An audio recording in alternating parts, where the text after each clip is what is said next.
ಕರೆಕ್ಟಾಗಿ video record ಆಗ್ತಿದೆಯಾ ಅಂತ ಒಮ್ಮೆ ನೋಡ್ಕೊಂಡು ಬಿಡೋಣ. ನಮಸ್ಕಾರ ಸ್ನೇಹಿತರೆ, ನಾವಿವತ್ತು ಬಂದಿದ್ದೀವಿ KTMನ 390 ಅಡ್ವೆಂಚರ್ ಏನಿದೆ ಹೊಸದಾಗಿ ರಿಲೀಸ್ ಆಗಿರುವಂಥದ್ದು, ಅದರದ್ದು ಟೆಸ್ಟ್ ರೈಡ್ ತೊಗೊಳೋದಕ್ಕೆ. ಸೊ ನಾನು ಈ ಒಂದು ಗಾಡಿನ ತೊಗೊಳ್ಳೋಣ ಅಂತ ಪ್ಲ್ಯಾನ್ ಮಾಡ್ತಾಯಿದ್ದೀನಿ. ಇದು ಬಂದುಬಿಟ್ಟು ಎಸ್ ವೇರಿಯಂಟ್, ಇದು ಬಂದುಬಿಟ್ಟು ಎಕ್ಸ್ ಪ್ಲಸ್, ಎರಡು ಥರ ಇದೆ ಇದರಲ್ಲಿ. ಇದನ್ನು ನೋಡಿದ್ರೆ ನೀವು ಇದರಲ್ಲಿ ಸ್ಪೋಕ್ಸ್ ವೀಲ್ಸ್ ಇದೆ, ಇದರಲ್ಲಿ ಅಲಾಯ್ ವೀಲ್ಸ್ ಇದೆ. ಸೊ ನನಗೆ ಸ್ಪೋಕ್ಸ್ ವೀಲ್ಸ್ ಇರೋದು ಅಷ್ಟೊಂದು ಯೂಸ್ ಆಗೋದಿಲ್ಲ. ಹಾಗೆ ಅದಕ್ಕೂ ಪ್ರೈಸ್ ಡಿಫ್ರೆನ್ಸ್ ಬಂದುಬಿಟ್ಟು 80,000 ರೂಪಾಯಿ ಏನೋ ಇದೆ. ಸೊ ಅಷ್ಟೇನು ಯೂಸು ಇಲ್ಲ, ಎರಡೇ ಡಿಫ್ರೆನ್ಸ್ ಇರೋದು. ಇದರಲ್ಲಿ ಸ್ಪೋಕ್ಸ್ ವೀಲ್ಸು ಮತ್ತು ಅಡ್ಜಸ್ಟಬಲ್ ಸಸ್ಪೆನ್ಷನ್ ಬರುತ್ತೆ. ಸೊ ಬಟ್ ಇದರಲ್ಲಿ ನನಗೆ ಬೇಕಾಗುವಂಥ ಎಲೆಕ್ಟ್ರಾನಿಕ್ಸ್ ಎಲ್ಲ ಬರುತ್ತೆ. ಎಲ್ಲರೂ ಎಲೆಕ್ಟ್ರಾನಿಕ್ಸ್ ಫ್ಯಾನ್ ಅಲ್ಲ ಅಂತಾರೆ, ನಾನಂತೂ heavy electronics fan. So white colour ಚೆನ್ನಾಗೇ ಕಾಣಿಸ್ತಿದೆ, ಬಟ್ ನಾನು ಆರೆಂಜ್ ಕಲರ್ ತೊಗೊಳ್ಳೋಣ ಅಂತ ಅಂದ್ಕೊಂಡಿದ್ದೀನಿ. ಸೊ ಇಲ್ಲಿ ನೋಡಿ, ಇದು ವೈಟ್ ಕಲರು.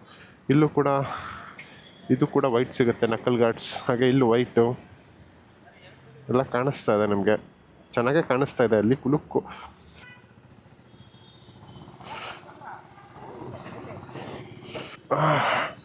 ಇದೇನು ಗುರು ಇಷ್ಟು ಆಕ್ಸೆಸಿಬಲ್ ಅಂತಾರೆ, ನನಗಂತೂ ಆಕ್ಸೆಸಿಬಲ್ ಅನ್ನಿಸ್ತಾ ಇಲ್ಲ. 6'1" ಇರೋನಿಗೆ ಈ ಥರ ಆದರೆ ಹೆಂಗೆ ಬೇರೆಯವರಿಗೆ? ಓಕೆ, ಹೆವಿ ಹೈಟ್ ಇದೆ, ನನಗೆ ನೋಡಿದ್ರೆ ಗೊತ್ತಾಗ್ತಾ ಇದೆ. ಸೊ ಇದರಲ್ಲಿ ಕ್ವಿಕ್ ಶಿಫ್ಟರು ಎಲ್ಲ ಇದೆ. ಸೊ ಆರಾಮ್ಸೆ ಫ್ಲ್ಯಾಟ್ ಫುಟ್ ಆಗ್ತಾಯಿದೆ, ನಿಮಗೆ ಕಾಣಿಸ್ತಾ ಇದೆ, ಆರಾಮ್ಸೆ ಫ್ಲ್ಯಾಟ್ ಫುಟ್ ಆಗುತ್ತೆ. ಸೊ ಇದು ಒಂಚೂರು ಬೆಂಡ್ ಇದೆಯಾ ಅಂತ. ಓಕೆ ನೋಡೋಣ, ಸ್ಟ್ರೆಚ್ ಸಿಕ್ಕಿದೆ.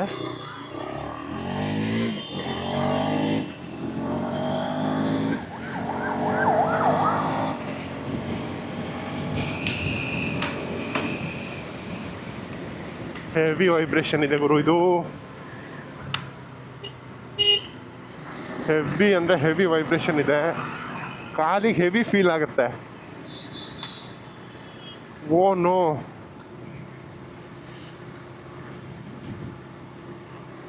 ಸಿಕ್ಕಾಪಟ್ಟೆ ವೈಬ್ರೇಷನ್ ಇದೆ.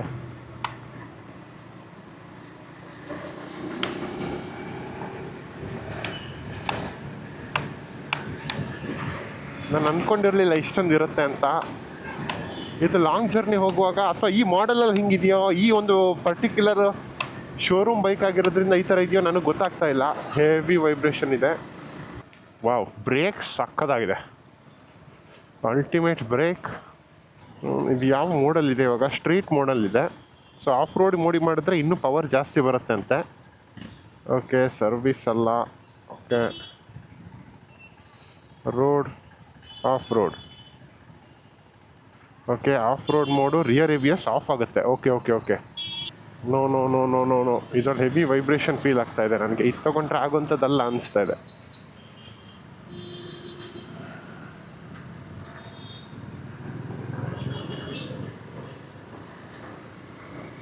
ಓಹೋ, ಹುಡುಗಿ ನೋಡು ಗುರು, ಎನ್ಫೀಲ್ಡ್ ಓಡಿಸ್ಕೊಂಡು ಹೋಗ್ತಾವಳೆ. ಇಲ್ಲೇ ಫೀಲ್ ಆಗ್ತಾ ಇದೆ ನನಗೆ ಹೆವಿ ವೈಬ್ರೇಷನ್ನು. ಯಪ್ಪ, ಈ ಗಾಡಿ ತೊಗೊಂಡ್ರೆ ಹೆಂಗೆ ಗುರು? ಮೇ ಬಿ ನಾನು ಈ ಒಂದು ಟೆಸ್ಟ್ ರೈಡಿಂದನೇ ಇದು ತೊಗೊಳೋದು ಬೇಡ ಅಂತ ಆ್ಯಕ್ಚುಲಿ ನಾನು ಇದನ್ನು ತೊಗೊಳ್ಬೇಕು ಅಂತ ಫುಲ್ ಫಿಕ್ಸ್ ಆಗಿ ಬಂದವನು. ಏನೋ ಇವತ್ತು ನನಗೆ ಈ ರೇಂಜಿ ವೈಬ್ರೇಷನ್ನು ಹ್ಯಾಂಡಲ್ ಮಾಡೋಕ್ಕಾಗಲ್ಲ. ಇಲ್ಲಿ ಸಿಟಿ ರೈಡಿಂಗು ಅದೆಲ್ಲ ಓಕೆ ಅನ್ಬೋದು, ಬಟ್ ಲಾಂಗ್ ರೈಡ್ ಹೋಗ್ತೀವಿ ಅಂತಂದರೆ ಸ್ವಲ್ಪ ಕಷ್ಟನೇ. ಹಾಗೆ ನನಗೆ ಹೇಗೆ ಕಾಣಿಸ್ತಾ ಇದೆ ಅಂತಲೂ ಗೊತ್ತಿಲ್ಲ ನನಗೆ. ಸಸ್ಪೆನ್ಷನ್ ಚೆನ್ನಾಗೇ ಇದೆ, ಪರವಾಗಿಲ್ಲ.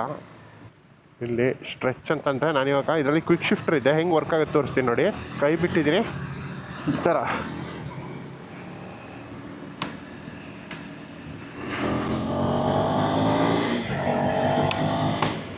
ಓ, ಆಸಮ್ ಪವರ್ ಇದೆ ಗುರು ಇದರಲ್ಲಿ. ಪವರ್ ಮಾತ್ರ ನೆಕ್ಸ್ಟ್ ಲೆವೆಲ್ ಇದೆ. ಬಟ್ ಏನು ಮಾಡೋಣ? ಓಕೆ, ಸ್ಯಾಂಕಿ ರೋಡು, ಇಲ್ಲಿ ನಾನು ಲೆಫ್ಟ್ ತೊಗೊಳ್ಬೇಕಿತ್ತು.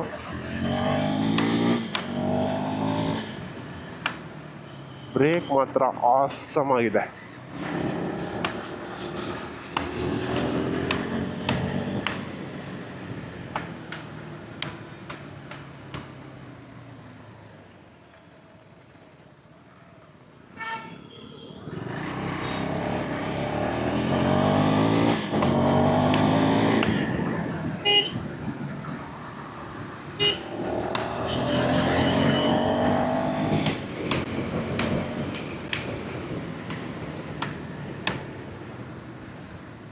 ಕ್ರೇಜಿ ಇದೆ ಗುರು ಹಾರ್ನಲ್ಲ ಪವರು.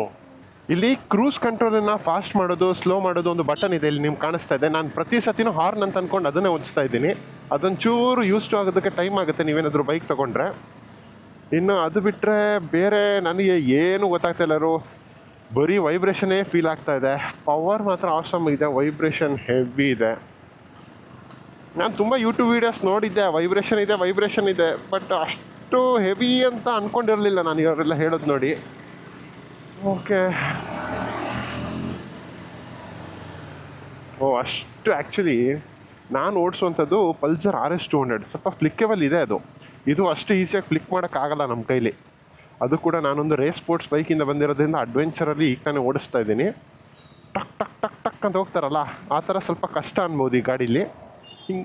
ಹಿಂಗ್ ಅಂತ ಅಷ್ಟು ಈಸಿಯಾಗಿ ರೆಸ್ಪಾನ್ಸ್ ಮಾಡ್ತಾ ಇಲ್ಲ ಇದು ಆ ಥರ ಮಾಡೋದಕ್ಕೆ.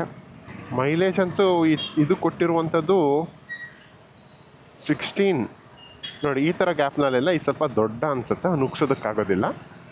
ನಾನು ತೊಗೊಳ್ಬೇಕಂತ ಅಂದ್ಕೊಂಡಿರುವಂಥದ್ದು X+ ವೇರಿಯಂಟು. ಅದರಲ್ಲಿ ಬರುವಂಥದ್ದು ಸಿಂಟರ್ಡ್ ಬ್ರೇಕ್ ಪ್ಯಾಡ್ಸ್ ಅಲ್ಲ, ಆರ್ಗ್ಯಾನಿಕ್ ಬ್ರೇಕ್ ಪ್ಯಾಡ್ಸ್. ಇವರು ನನಗೆ ಟೆಸ್ಟ್ ರೈಡಿಗೆ ಕೊಡುವಂಥದ್ದು ಏನೋ ಸ್ಪೋಕ್ಸ್ ವೀಲ್ಸ್ ಇರುತ್ತಲ್ಲ, ಅಡ್ವೆಂಚರ್ S ಮಾಡಲು. ಇವಾಗ ನಮಗೆ ಇದೇ ಎಕ್ಸ್ಪೆಕ್ಟೇಷನಲ್ಲಿ ಹೋಗ್ತೀವಿ ನಾವು ಆ ಗಾಡಿ ತೊಗೊಳ್ತೀವಿ ಅಂತಂದರೆ. ಹೇಗೆ ನಮಗೆ ಗೊತ್ತಾಗುತ್ತೆ ಬ್ರೇಕ್ ಇದು ಎಲ್ಲ ಪರ್ಫಾಮೆನ್ಸು? ನಾನೊಬ್ಬ ಗುರು ಎಷ್ಟು ಸತಿ ಓದಿಸ್ತೀನಿ ಆ ಕ್ರೂಸ್ ಕಂಟ್ರೋಲ್ ಬಟನ್ನ. ಇಲ್ಲಿ ತುಂಬ ನ್ಯಾರೋ ಆಗಿದೆ, ಆರಾಮ್ಸೆ ಫ್ಲ್ಯಾಟ್ ಫುಟ್ ಮಾಡ್ಬೋದು ನಾನಂತೂ. ಮತ್ತು ಇದರಲ್ಲಿ ಅಡ್ಜಸ್ಟಬಲ್ ಸಸ್ಪೆನ್ಷನ್ ಸಿಗುತ್ತೆ. ನಾನು ತೊಗೊಳ್ಬೇಕಂತ ಅಂದ್ಕೊಂಡಿರೋ X ವೇರಿಯಂಟ್ನಲ್ಲಿ ಅದು ಸಿಗೋದಿಲ್ಲ. ಹೀಗೆ ಐಡಲ್ ಆಗಿದ್ದಾಗ ಹೆವಿ ಏನು ಫೀಲ್ ಆಗಲ್ಲ ವೈಬ್ರೇಷನ್ನು. ಬಟ್ ಆ 4000 to 6000 RPM ಅಲ್ಲಿ ನೆಕ್ಸ್ಟ್ ಲೆವೆಲ್ ಫೀಲ್ ಆಗುತ್ತೆ ಗುರು. ನೆಕ್ಸ್ಟ್ ಲೆವೆಲ್ ಅಂದರೆ ನೆಕ್ಸ್ಟ್ ಲೆವೆಲ್ ಫೀಲ್ ಆಗುತ್ತೆ. ತೊಗೊಳ್ಳೋದ ಬೇಡ ಅನ್ನೋ ಯೋಚನೆ ಮಾಡೋ ಪರಿಸ್ಥಿತಿಗೆ ತಂದಿಟ್ಟಿದೆ ನನ್ನ ಇವಾಗಿದು. ಓಕೆ, ಇಷ್ಟೇ ಅವತ್ತು ಓಡಿಸಿದ್ದು. ನನಗೆ ಹೀಟ್ ಆಲ್ರೆಡಿ ಕಾಲಿಗೆ ಹೊಡಿತಾ ಇದೆ,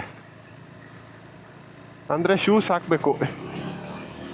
ಓಕೆ, ಮೂಮೆಂಟ್ ಆಗೋ ಗೊತ್ತಾಗಲ್ಲ, ಟ್ರಾಫಿಕಲ್ಲಿ ನಿಲ್ಲಿಸಿದ್ರೆ ಸ್ವಲ್ಪ ಹೆವಿ ಹೊಡೆಯುತ್ತೆ.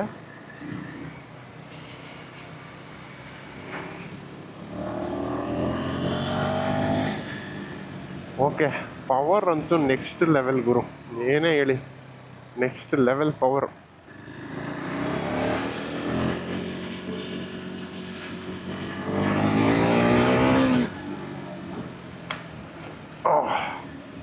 ಇನ್ನು ಸಿಟಿಲಿ ಸ್ಯಾಡಲ್ ಮಾಡೋಕ್ಕಂತೂ ಆಗಲ್ಲ.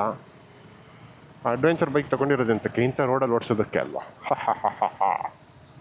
ನೀವು ಸ್ಯಾಡಲ್ಲೆಲ್ಲ ಮಾಡ್ತೀರಾ ಅಂತಂದರೆ ಈ ರೀತಿಯಾಗಿ ಸೈಡಿಗೆ ಬಂದುಬಿಡ್ತೀನಿ. ಈ ರೀತಿಯಾಗಿ ನಿಂತ್ಕೊಂಡು ಸಖತ್ತಾಗಿ ಸ್ಯಾಡಲ್ ಮಾಡ್ಬೋದು. ಇದೊಂಚೂರು ಸ್ಟೇರಿಂಗ್ ಒಂಚೂರು ಹೈಟ್ ಇದ್ದಿದ್ರೆ ಚೆನ್ನಾಗಿರೋದು. ಹ್ಯಾಂಡಲು ನಂದು ಮಜೆದಾರ್ ದಮ್ದಾರ್ ಎಕ್ಸ್ಪೀರಿಯನ್ಸೇ ಇತ್ತು,